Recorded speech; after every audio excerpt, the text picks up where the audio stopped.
Okay, hello students, welcome back to physics lecture. हमने एक previous videos में हमारा चैप्टर कंप्लीट किया है, दैट वाज हीट। हमने चैप्टर पूरा कंप्लीट कर लिया है, ठीक है। ओके, तो आज हम एक नया चैप्टर शुरुआत करते हैं, बहुत ही इंपॉर्टेंट, बहुत ज़्यादा इंटरेस्टिंग, और इसके बाद एक कोरिलेटेड सीरीज़ में हमारे पास दो चैप्टर है। पहला आता है हमारे पास रिफ्रैक्शन ऑफ लाइट, इसी के साथ कंटिन्यूशन में आएगा, इसी के कंसेप्ट को यूज़ करके आपको आएगा बाद में लेंस, ठीक है। लेंसेज पढ़ेंगे, मतलब अभी जो हमारी बात होने वाली है वो हम अभी, इसके पहले हमने हीट एनर्जी के बारे में डिस्कशन हुआ है। अब जो डिस्कशन रहेगा वो डिस्कशन रहेगा हमारे लाइट एनर्जी के बारे में, ठीक है। अभी तक हमने हीट का बिहेवियर देखा, क्या होता है हीट किस तरीके से बिहेव करता है, ट्रांसफर ऑफ एनर्जी कैसा होता है, हीट में एनर्जी का ट्रांसफॉर्मेशन कैसा होता है, ये सारी चीज़ें हमने प्रीवियस चैप्टर में कंप्लीट किया है। आज हम जो पढ़ेंगे, आज से हम जो शुरुआत करने वाले हैं वो एक नई एनर्जी के बारे में पढ़ने वाले, दैट इज़ लाइट एनर्जी। हमें सभी को पता है लाइट, साउंड, हीट एक फॉर्म ऑफ एनर्जी है, ठीक है। अब हम बात करेंगे कि रिफ्लेक्शन और रिफ्रैक्शन, सबसे बेसिक फिनोमिना जो लाइट में हम पढ़ते हैं, सबसे बेसिक पहला वर्ड अगर किसी को हम कहते हैं लाइट, तो दो चीज़ें सबसे पहले क्लिक होती है हमारे माइंड में, that is refraction and reflection. कि ये रिफ्रैक्शन और रिफ्लेक्शन क्या है, इन चीज़ों को हम कवर करेंगे पर्टिकुलर इस चैप्टर में। चीज़ें क्लियर है। उसके बाद हम पढ़ेंगे लॉज ऑफ रिफ्लेक्शन। अब हमें पता है कि लॉ होते हैं कुछ ना कुछ, जैसे हम एक थ्योरी पजेस करता है, कोई भी एक साइंटिस्ट अपनी पर्टिकुलर किसी कंसेप्ट को लेके थ्योरी पजेस करता है, उसी के साथ एक लॉ प्रोवाइड करता है कि behaviour of this particular energy या फिर behaviour of particular this concept will be according to this. ऐसे न्यूटन के फर्स्ट सेकंड थर्ड लॉ पढ़ा है अपने मोशन में, मतलब फोर्स के बारे में बात होती है तो न्यूटन के फर्स्ट और सेकंड थर्ड और लॉ होते हैं। वैसे ही जब लाइट के बारे में बात करेंगे तो यहाँ इसमें भी कुछ लॉज आएंगे, ठीक है। उसके बाद हम पढ़ेंगे रिफ्रैक्टिव इंडेक्स क्या होता है, बहुत ही इंटरेस्टिंग पार्ट है। न्यूमेरिकल के हिसाब से बहुत ज़्यादा इंपॉर्टेंट है refractive index, numerical as well as conceptual clarity, इस पर कभी कभी गिव रीजन भी बन जाते हैं। तो रिफ्रैक्टिव इंडेक्स एक बहुत ही इंपॉर्टेंट पार्ट है आपके इस चैप्टर का, that is refraction of light. Refractive index एक अगर मोटा मोटा हम बता दें तो रिफ्रैक्टिव इंडेक्स क्या होता है, एक कंपेरिजन है। रिफ्रैक्टिव इंडेक्स एक कंपैरिजन होता है लाइट की स्पीड का। लाइट की स्पीड होती है तो स्पीड का हम कंपैरिजन करते हैं, किसके साथ करते हैं, जैसे लाइट अगर ट्रैवल करे, लाइट एक बार वैक्यूम से होते हुए ट्रैवल करेगा किसी मीडियम में, मतलब जब मीडियम चेंज होता है, मीडियम देखेंगे आगे क्या होता है, ठीक है। तो जैसे ही मीडियम चेंज होता है तो वहाँ पे लाइट की स्पीड में कितना ज़्यादा फर्क आता है, ये चीज़ें बताती है। इसी चीज़ को हम कंपैरिजन को कहते हैं रिफ्रैक्टिव इंडेक्स।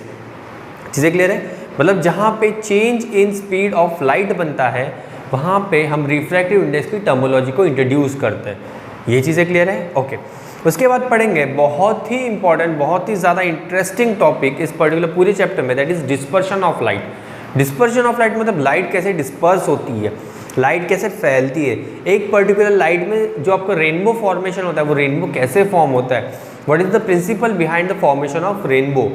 रेनबो ऐसा ही क्यों दिखता है, what is the reason, what are the colour, why this colour combination, आपको सिर्फ 7 कलर्स में ही क्यों रेनबो दिखाई देता है, बाकी डिफरेंट कलर कॉम्बिनेशन में क्यों नहीं दिखाई देता, ठीक है। उसके बाद हम एक मिस्ट्री सॉल्व करेंगे कि पर्टिकुलर ये जो स्काई है जो ब्लू क्यों है, what why is the colour of the sky is blue, ठीक है।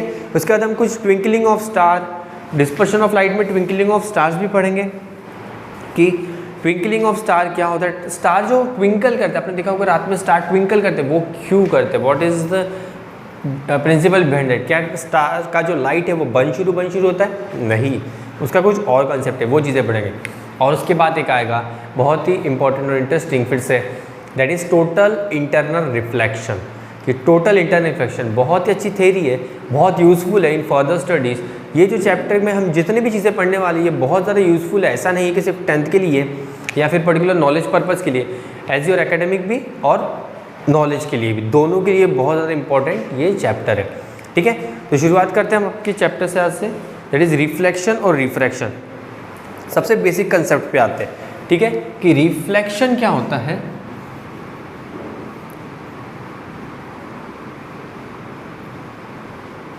और रिफ्रैक्शन क्या होता है।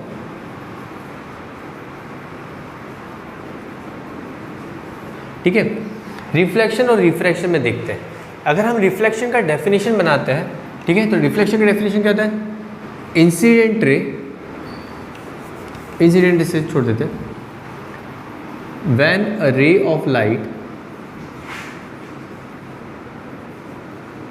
स्ट्राइक या फिर heat strike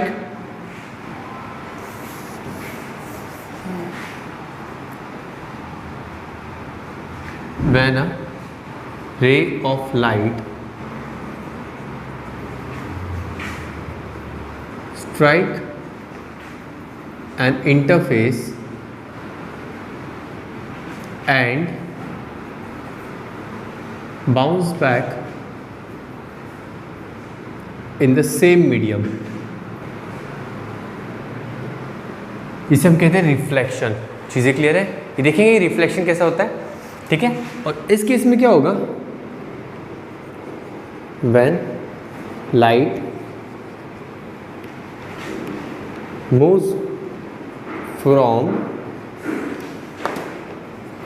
one medium to another by changing its path,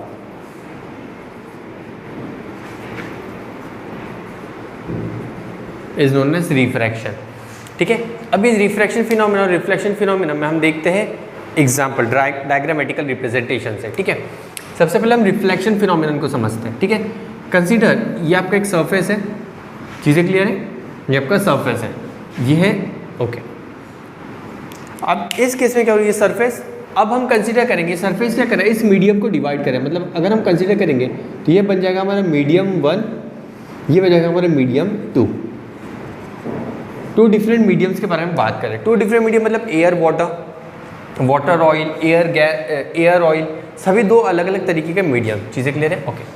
अब कंसीडर यहाँ से एक लाइट रे आ रही है, इनकमिंग लाइट रे को हम क्या कहते हैं, इंसिडेंट रे, सभी को पता है ये इसे क्या कहते हैं, इंसिडेंट, हमने लोअर क्लास में पढ़ा है, this is known as incident ray, ठीक है।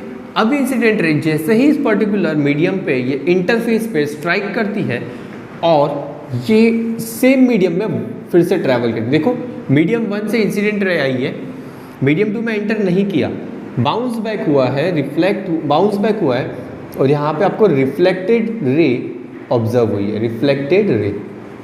तो इस फिनोमेनन को हम कहते हैं रिफ्लेक्शन। मतलब क्या होगा, जो इंसिडेंट रे है जिस मीडियम से ट्रैवल कर रहा है, स्ट्राइक करने के बाद सेम मीडियम में फिर से बाउंस बैक करके ट्रैवल करेगा, उस पर्टिकुलर फिनोमेनन को हम कहते हैं रिफ्लेक्शन। चीज़ें क्लियर है ओके। अब हम रिफ्रैक्शन देखते क्या होता है। फिर से एक इंटरफेस, यहाँ पे medium 1 and medium 2, medium 1 and medium 2, ये चीज़ें क्लियर है ओके। अब क्या हो रहा है, देखो अब इंसिडेंट रे फिर से same light, same incident ray, ये अभी हमारी इंसिडेंट रे। इस केस में क्या हो रहा है, ये इंसिडेंट रे एक मीडियम से दूसरे मीडियम में ट्रैवल कर सकती है, ठीक है। ऐसे फिनोमेनन को हम कहते हैं रिफ्रैक्शन। ये है नॉर्मल। नॉर्मल क्या होता है, perpendicular line drawn to the surface, ठीक है, not to the line, incident या पैरेलल लाइन के लिए नहीं, सरफेस है उस पर जो परपेंडिकुलर हम ड्रॉप करते हैं उसे नॉर्मल कहते हैं, ठीक है। ये बेसिक टर्मिनोलॉजी आपने लोअर क्लासेस में पढ़ा है, फिर भी हम कह रहे हैं ये क्या है, this is normal, this is incident ray. अब इस केस में क्या हो रहा है ऑब्जर्व करेंगे, ठीक है। इस केस में क्या हो रहा है, अगर एक्चुअल लाइट होती तो ये किस तरीके से ट्रैवल करती, स्ट्रेट लाइट कुछ इस तरीके से ट्रैवल करनी चाहिए थी, चीज़ें क्लियर है ओके। पर क्या हो रहा है, जैसे ही ये मीडियम चेंज कर रहा है, ये पर्टिकुलर लाइट जैसे ही मीडियम चेंज करेगा ये अपना पाथ भी चेंज कर लेगा, देखो पाथ चेंज हो चुका है ना, पाथ चेंज हो गया। तो इस पर्टिकुलर फिनोमेनन को हम कहते हैं रिफ्रैक्शन। चीज़ें क्लियर है, मतलब रिफ्रैक्शन क्या होगा, light changes its direction, light changes its direction when going from one transparent medium to another transparent medium। बहुत इंपॉर्टेंट क्या होता है, ट्रांसपेरेंट मीडियम होना चाहिए, ओपेक नहीं होना चाहिए। अब हम कह रहे हैं ये वॉल है, वॉल में हमने सर लाइट इंसर्ट किया, क्या ये ट्रैवल करेगी, नहीं, wall is not a transparent medium. Medium कैसा होना चाहिए, ट्रांसपेरेंट होना चाहिए, ठीक है। तो फिर से रिपीट करते हैं, light changes its direction when going from one transparent medium to another transparent medium, this is known as refraction. यही चीज़ें क्लियर है, when light moves from one medium to another by changing its path, ठीक है। और इसमें क्या होता है, सेम मीडियम, यहाँ पे एक वर्ड भूल गया, सेम मीडियम इंपॉर्टेंट, ये सेम मीडियम यहाँ पे इंपॉर्टेंट है, चीज़ें क्लियर है। और इस केस में from one medium to another या फिर चेंज द मीडियम, इस पर्टिकुलर फिनोमेनन को हम कहते हैं रिफ्रैक्शन। तो ये है दो basic concept, reflection and refraction. तो हमारा जो कंसर्न रहेगा, जो हम इस पर्टिकुलर चैप्टर में स्टडी करने वाले हैं, वो है रिफ्रैक्शन, ठीक है। अब हम रिफ्रैक्शन की स्टडी करेंगे, चलो ये चीज़ें क्लियर है? ओके। अब सबसे बेसिक जो हम पढ़ते हैं रिफ्रैक्शन और रिफ्लेक्शन में, वो डेफिनेशन सभी को क्लियर हो गया कि रिफ्लेक्शन और रिफ्रैक्शन में डिफरेंस क्या है। क्या होता है? रिफ्लेक्शन में जो मीडियम चेंज नहीं होता, सेम मीडियम में लाइट ट्रैवल करती है बाउंस करने के बाद, पर रिफ्रैक्शन में ऐसा नहीं होता। रिफ्रैक्शन में मीडियम हमेशा चेंज होता है। तो यहाँ पे जब मीडियम चेंज होगा तो अलग अलग क्वालिटीज़ और अलग अलग प्रॉपर्टीज़, डिफरेंट प्रॉपर्टीज़ की हम स्टडी करने वाले हैं। चीज़ें क्लियर है? ओके। अब ठीक है, अब इन चीज़ों को समझने के लिए रिफ्रैक्शन और रिफ्रैक्शन किस तरीके से होता है, व्हाट इज द पाथ, ये सभी चीज़ें के लिए हम एक एक्टिविटी करेंगे। एक्टिविटी में क्या रहेगा, ध्यान दो, ठीक है। सबसे पहले हमें ग्लास स्लैब क्यों? क्योंकि हमने कहा था डेफिनेशन में that should be a transparent medium. Glass कैसा है? एक ट्रांसपेरेंट मीडियम के जैसे बिहेव करता है, ठीक है, ट्रांसपेरेंट मीडियम है। ये हमारे ग्लास स्लैब है। चीज़ें क्लियर है? Okay. That is name as P, Q, R and S। चीज़ें क्लियर है? हमारा ग्लास स्लैब है। ओके। अब हम इसके ये समझने से पहले दो मीडियम के बारे में समझते हैं। एक होता है रेयर मीडियम और एक होता है डेंसर मीडियम, ठीक है। ये टर्मिनोलॉजी हम फ्रिक्वेंटली यूज़ करेंगे, इसलिए हम बता देते हैं रेयर मीडियम और डेंसर मीडियम क्या होता है। रेयर मीडियम, इसकी डेंसिटी कम हो या फिर लाइट इन वेट हो, less in density, this is more in density.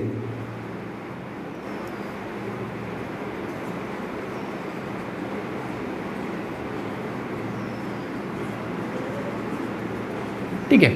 अगर हम बात करें यहाँ पे दो मीडियम की, इस केस में हमारे पास दो मीडियम कौन से अवेलेबल है? एक है एयर एज ए मीडियम और एक है ग्लास एज ए मीडियम। चीज़ें क्लियर है? Air as a medium and glass as a medium. इस केस में डेंसिटी किसकी ज़्यादा है? सिंपल सी बात है, ग्लास की डेंसिटी ज़्यादा है। तो ये हमारे लिए कैसा वर्क करेगा? This will work as a denser medium and this will work as a rare medium. चीज़ें क्लियर है?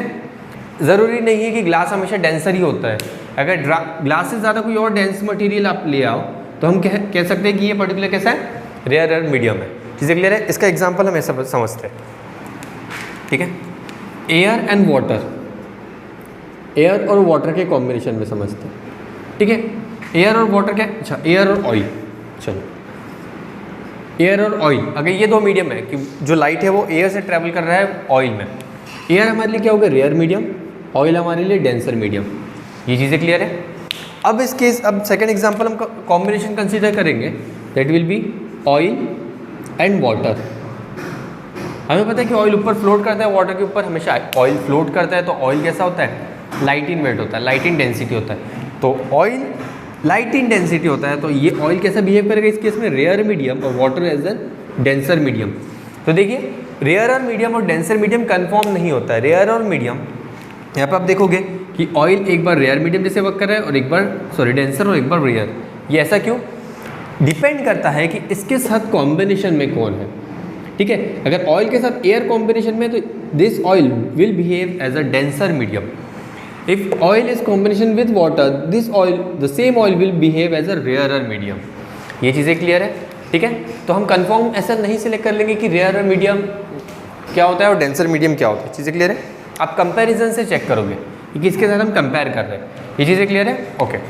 अब क्या हो रहा है, अब देखते हैं, ठीक है। अब इंसिडेंट लाइट हम इंसिडेंट करेंगे इस पर्टिकुलर ग्लास लैब में। ये आ गई हमारी इंसिडेंट रे, ठीक है। ये बन गया आपकी इंसिडेंट रे। अब हमें पता है whenever an incident ray strike to surface, एक वहाँ पे नॉर्मल होती है, हमेशा एक नॉर्मल होता है। जहाँ पे भी इंटरफेस होगा वहाँ पे आपको नॉर्मल देखने मिलेगा। चीज़ें क्लियर है? ये बन गया आपका नॉर्मल, ओके। अब इस केस में क्या होगा, अगर ये इंटरफेस या फिर पर्टिकुलर हम कह रहे हैं कि अगर मीडियम चेंज नहीं होता तो लाइट की property, light always travels in a straight path. तो लाइट कुछ इस तरीके से ट्रैवल कर जाती, एक स्ट्रेट पाथ में लाइट ट्रैवल कर जाता, हाँ या ना, ठीक है। बट एक प्रॉपर्टी बताती है light, whenever light travels from a rare medium to denser medium, it always bends towards the normal. Whenever, फिर से सुनना है, whenever light travels from a rare medium to denser medium, rare medium से denser medium में जब light travel करती है तो ये जो इंसिडेंट लाइट है वो कैसे ट्रैवल करेगी? ये टूवर्ड्स द नॉर्मल बैंड होगी। मतलब कुछ इस तरीके से जाना चाहिए था नॉर्मल पाथ पर, ये टूवर्ड्स द नॉर्मल बैंड हो जाएगी। मतलब कुछ ये रहेगा इसका पाथ। चीज़ें क्लियर है? ये बन गई आपकी रे। ये तो इस तरीके से जाना चाहिए था, मतलब एक स्ट्रेट लाइन पाथ फॉलो करनी चाहिए थी पर नहीं की। उसने क्या किया, वो टूवर्ड्स द नॉर्मल, ये हमारा नॉर्मल है एन एन डैश, इसको नॉर्मल दे रहे, तो नॉर्मल की तरफ लाइट बैंड हो चुकी है, दिखाई दे रहा है आपको। ओके चलो ठीक है। अब फिर से जब लाइट ट्रैवल करे तो यहाँ पे फिर से एक इंटरफेस आया, इंटरफेस है तो फिर से क्या आएगा, नॉर्मल आएगा। जितनी बार इंटरफेस आएगा उतनी बार नॉर्मल आएगा ही आएगा। चीज़ें क्लियर है? ओके। अब केस क्या हो रहा है, अब लाइट देखिए, पहले रेयर से डेंसर में एंटर कर रहा था तो टूवर्ड्स द नॉर्मल हो बैंड हो गई है। अब लाइट क्या करे, डेंसर से फिर से एयर में ट्रैवल करेगा, हाँ है ना। लाइट क्या करेगा, फिर से एयर में ट्रैवल करेगा। एयर कैसा मीडियम है, air is an rarer medium, हाँ है ना। एयर कैसा है, एयर एक रेयरर मीडियम है। तो whenever light travels from a denser medium, अब लाइट कैसे कर रहा है, डेंसर से रेयर में जाने की कोशिश कर रहा है। तो इस केस में क्या होगा, light bands away from the normal.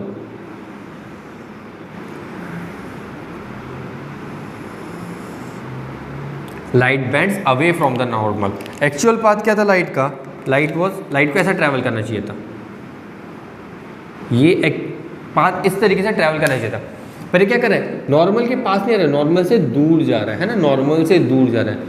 और एक चीज़ यहाँ पे ऑब्जर्वेशन हम चीज़ें करते हैं कि whenever light travels from a rarer medium to denser medium, ठीक है, और दूसरा कैसे रहेगा, डेंसर मीडियम से रेयरर मीडियम, ठीक है। दो ही टाइप के मीडियम होते हैं, रेयरर और डेंसर।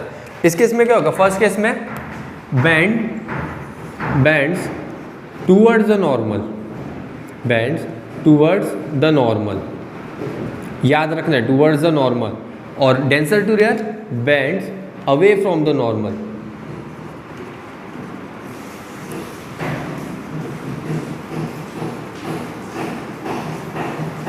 ठीक है। लाइट रे, किसके बारे में बात हो रही है, लाइट रे बैंड टूवर्ड्स द नॉर्मल या फिर अवे फ्रॉम द नॉर्मल। किस केस में टूवर्ड्स द नॉर्मल बैंड करेगा, जब रेयर से डेंसर में मूव करेगा, जब डेंसर से रेयर जाएगा तो away from the normal band करेगा। चीज़ें क्लियर है,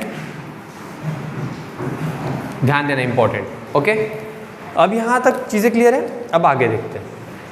ओके, अब हमें पता है कि angle of incidence, angle of reflection हमने पढ़ा था। एंगल ऑफ इंसिडेंस क्या होता है, इंसिडेंट रे नॉर्मल के साथ जो एंगल बनाती है, angle form by the incident रे विद द नॉर्मल। ये देखो एंगल बन रहा है यहाँ पे, तो इस एंगल को हम कहते हैं angle of incidence, denoted by small I.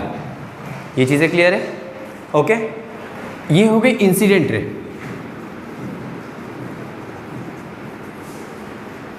ये हो गई रिफ्रैक्टेड रे, रिफ्लेक्टेड नहीं, रिफ्रैक्टेड रे, ठीक है। क्यों रिफ्रैक्टेड, बिकॉज मीडियम चेंज हो रहा है। और इस रे को हम कहते हैं इमर्जेंट रे।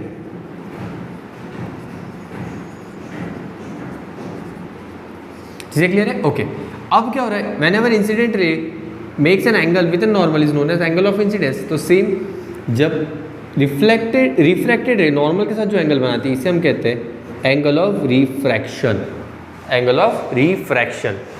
ये चीज़ें क्लियर है? बन गया एंगल ऑफ रिफ्रैक्शन। यहाँ तक चीज़ें क्लियर है? ओके, अब ये हो गया फर्स्ट पार्ट, इस पर्टिकुलर पॉइंट के बारे में हमने डिस्कस कर लिया। अब पॉइंट बी के बारे में डिस्कशन करते हैं। पॉइंट बी पे अगर हम देख रहे हैं तो ये जो रे आ रही है, ए बी जो रे ट्रैवल करी इस पर्टिकुलर इंटरफेस के लिए, ये बन गया इंसिडेंट रे। तो फिर से बन जाएगा एंगल ऑफ इंसिडेंस, और ये बन जाएगा एंगल ऑफ इमर्जेंट, क्योंकि इमर्जेंट रे है तो एंगल ऑफ इमर्जेंट रे बन जाएगा। ये चीज़ें क्लियर है? यहाँ तक बेसिक समझ में आया? ओके, क्या इसमें इंपॉर्टेंट क्या है, सबसे इंपॉर्टेंट क्या है कि whenever ray of light travels from a rare to denser medium, it always bends towards the normal, ठीक है। सेकंड केस में डेंसर से rare away from the normal. यहाँ पे क्रॉस चेक करने का तरीका है कि जो हमारा रे डायग्राम है वो ये आप स्केल और पेंसिल के साथ बनाओगे। चीज़ें क्लियर है? पिन पॉइंटेड पेंसिल होनी चाहिए। ये इंपॉर्टेंट कब समझ में आएगा कि हमें कि ये सही बना है हमारा रे diagram, when incident ray which was original is parallel to the emergent ray. ये दोनों रे आपकी पैरेलल बनती है, बनाना नहीं पड़ता, वो बन जाती है। अगर आप परफेक्टली इस पर्टिकुलर डायग्राम को बनाओगे पेंसिल स्केल के साथ एकदम सटीक तरीके से, बाय मेजरमेंट तो नहीं पर स्केल और रूलर और पेंसिल का बहुत अच्छे से यूज़ करोगे, तो you will see that the incident ray, first incident ray is parallel to the emergent ray. ये हमेशा आपको पैरेलल ही दिखाई देगी।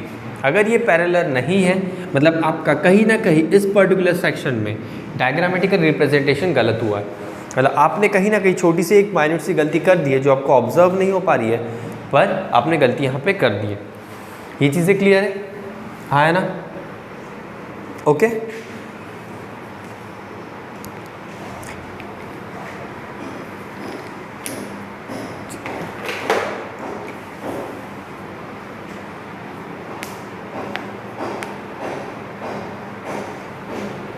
सबसे बेसिक क्लियर है पूरा?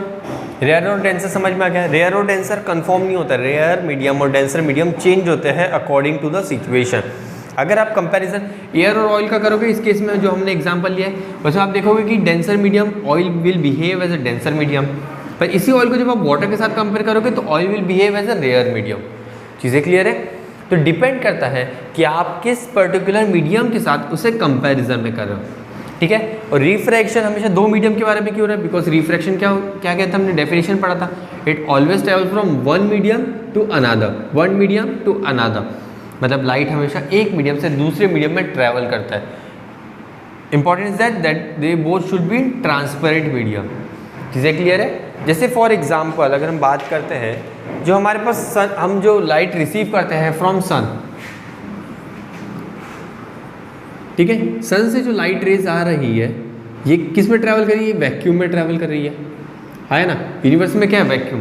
पर जैसे ही अर्थ में एंटर करती है तो यहाँ पे क्या होता है? अर्थ में एनवायरनमेंट होता है ना, जो वैक्यूम से थोड़ा ज़्यादा डेंस होता है। मतलब इस केस में क्या हो रहा है, लाइट क्या करी, जो सन से लाइट आ रही है वो रेयर मीडियम से डेंसर मीडियम में ट्रैवल करेगी, है ना, रेयर मीडियम से डेंसर मीडियम में ट्रैवल करेगी, रेयर मीडियम से डेंसर मीडियम में ट्रैवल करेगी। ये चीज़ें क्लियर है? तो ये चीज़ें हमें ध्यान रखनी होती है कि हमारा जो लाइट रे है वो किस पर्टिकुलर मीडियम से ट्रैवल कर रहे हैं। आप कैसे केसेस मिलेंगे जहाँ पे रेयर से डेंसर की स्टडी होगी और साथ में डेंसर से रेयर की स्टडी होगी, उसके लिए हमें ये दोनों पता होनी चाहिए कि अगर हमारा लाइट रेयर से डेंसर में एंटर कर रहा है तो उसे हम टूवर्ड्स अ नॉर्मल बैंड करना है, हमें टूवर्ड्स अ नॉर्मल बैंड करना है, मतलब जो इंक्लाइंड होगा वो टूवर्ड्स नॉर्मल के तरफ वो बैंड होगा। डेंसर से रेयर में जाएगा अवे फ्रॉम द, मतलब उसके नॉर्मल से हमें और दूर ले जाना है। देखो ओरिजिनल पाथ कुछ इस तरीके से था, पर एक्चुअली जो ट्रेस हुआ है वो और ज़्यादा नॉर्मल से ज़्यादा डिस्टेंस पे, मतलब अवे नॉर्मल से दूर चले गया है। चीज़ें क्लियर है? अवे फ्रॉम द नॉर्मल आपको देखने मिल रहा है। ये चीज़ें क्लियर है? यहाँ तक सभी बेसिक पार्ट क्लियर है? ओके चलो, अब बाकी जो है लॉज ऑफ रिफ्लेक्शन और रिफ्रैक्टिव इंडेक्स वगैरह हम जो नेक्स्ट वीडियो में देखते हैं। चीज़ें क्लियर है यहाँ तक? ओके चलो, थैंक यू।